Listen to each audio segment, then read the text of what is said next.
สบายทุกคนตอนนี้จอยมันมาหอสถานีรถไฟหลวงพระบางเลยก็คือเที่ยวที่จอยจะออกมันเที่ยว4 โมงแรงผลแล้วแต่ตอนนี้หากกำลังจะเข้าเที่ยงแต่ว่าจอยต้องมาก่อนเพราะว่าอยู่ในโรงแรมเที่ยวพักเรือพักเขาจะให้ออกตอน11 โมงพอดีเขาออกจากเรือนพักมาเขากระบัวไปทางใดก็เลยอันมาสถานีรถไฟเลยมานั่งถ่ายอยู่ที่กระไดฝ่ามาเลยแล้วเพราะว่ามันหอนเนี่ยทุกคนลองว่าอากาศหอนอยู่เลยวันจะอากาศหนาวมาลงวางในเมืองแล้วมันก็เลยห้อนรถก็หลายแห่งทุกคนเรากับคนมาคือหลายแห่งตอนเวลาเที่ยวตอนเที่ยงกันเที่ยวรถไฟเดี๋ยวนี้มันยังมีเช้าเสาร์แล้วมีแต่ตอนเที่ยงแล้วก็ตอน2 โมงตอนสวยแล้วก็ตอน2 โมงตอนสวยแล้วก็อย่างก็ทุกคน2 โมงตอนสวยแล้วก็ตอน4 โมง 6 โมงอันนี้แกก็เป็นในแถว4 โมงเพราะว่าตอนเที่ยวเสาร์มันเต็มเพราะว่าคนหลายแห่งเที่ยวเสาร์ตั้งแต่ว่ามันเที่ยวเสาร์เที่ยว12 โมงหาเที่ยว2 โมง2 เที่ยวมันเต็มหมดเลยบ่วางคนหลายแห่งบางรถจนเต็มเลยทั้งหนาตั้งแต่เขาขี่รถออกจากหลวงพระบางมาคือตลอดทางคือรถเต็มติดกันมาเที่ยวหนึ่งสามารถบรรจุนักท่องเที่ยวได้ประมาณ1,000 ปลายคนแหละต่อเที่ยวเพราะว่าแต่ว่ามันกะบ่ค่อยว่างมันคนหลายหอนแค่หอนที่ว่าทุกคน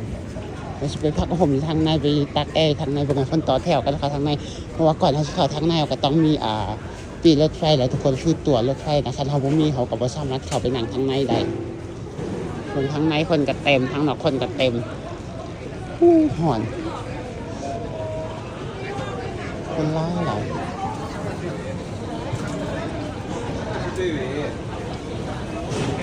ทางในก็เต็มทางนอกก็เต็ม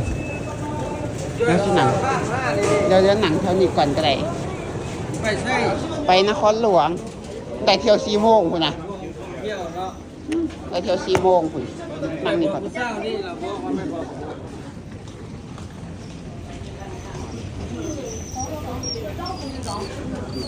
ก็จะลองแล้วก็ไปที่ใจจะพาไปรอเบิ่งอันอ่อมๆเท่านี้ก่อนทุกคนเพราะว่าตอนนี้มันคือว่าเต็มทั้งนอกเต็มทั้งในเต็มคนหลายแหงรถก็หลายแหงว่าไงคือบ่ค่อยว่างเลยทุกคนก็จะพาไปเบิ่งอ่อมๆเท่านี้เบิ่งว่าเป็นจังได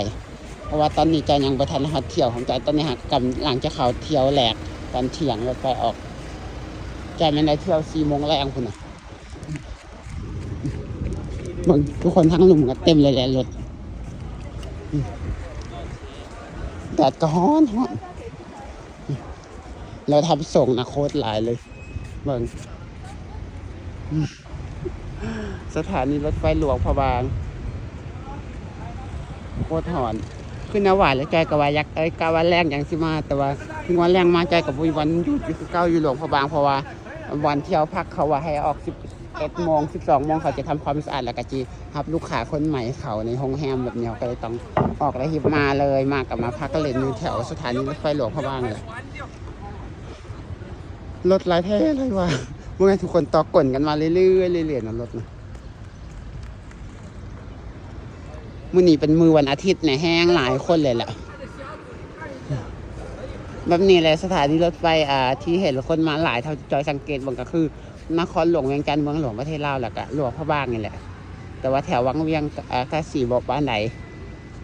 เพราะว่ามันเป็นสถานีอันค่อนข้างหน่อยนิดหนึ่งนะคนก็เลยว่าหลายอันนี้สถานีใหญ่